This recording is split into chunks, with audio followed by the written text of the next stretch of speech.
Hai Nike, apa kabar? Hai Afri, kabar baik. Oh iya, kemarin kan kita dapat tugas IPS tentang interaksi antar negara-negara ASEAN. Bagaimana kalau kita kerjakan bersama? Oh, tugas itu. Boleh. Menurut kamu, interaksi itu apa? Menurutku, interaksi itu hubungan antara individu dengan individu, individu dengan kelompok, dan kelompok dengan kelompok. Oh, seperti itu. Mengingat kebutuhan antar negara yang berbeda-beda, sepertinya interaksi sangat dibutuhkan ya Nike. Iya Afri, betul sekali. Contohnya saja negara Indonesia sebagai penghasil karet, namun masih kurang dalam penyediaan beras. Sedangkan negara Myanmar sebagai penghasil beras, namun masih membutuhkan karet.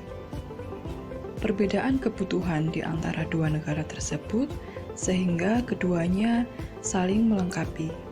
Nah, inilah wujud nyata bahwa negara Indonesia dan negara Myanmar telah melakukan interaksi. Wah, terima kasih Nike. Dengan diberi contoh interaksi, membuat saya lebih paham. Menurut kamu, faktor pendorong terjadinya kerjasama itu apa saja?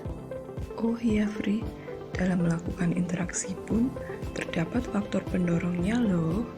Di antaranya, kesamaan dan perbedaan sumber daya alam masing-masing negara.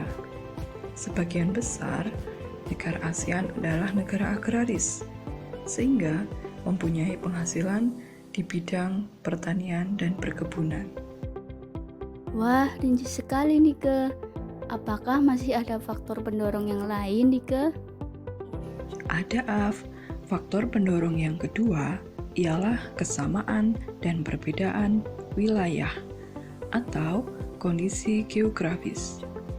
Persamaan letak ditinjau secara geografis, di mana letak negara ASEAN berdekatan menjadi pendorong terjadinya kerjasama. Selain itu, negara ASEAN dilalui oleh jalur perdagangan internasional karena terletak di antara dua benua dan dua samudera.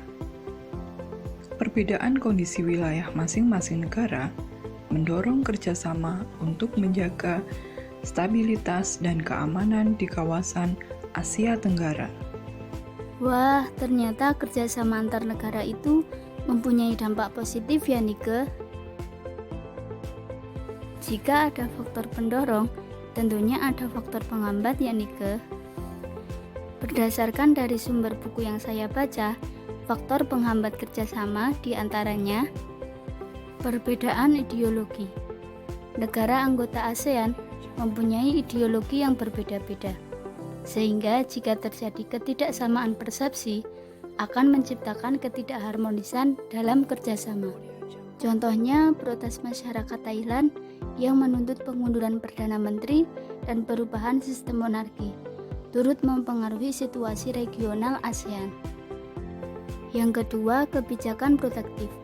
Kebijakan ini bertujuan untuk melindungi kepentingan dalam negeri dan meningkatkan daya saing dengan cara menutup impor dengan negara lain sehingga dapat menghambat kerjasama. Yang ketiga, perbedaan kepentingan tiap-tiap negara. Kerjasama dibutuhkan bagi perkembangan dan masa depan negara di dunia.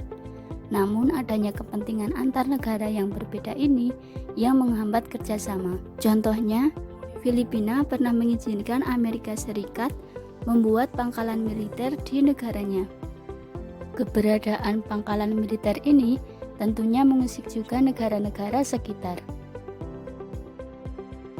Yang keempat, konflik peperangan.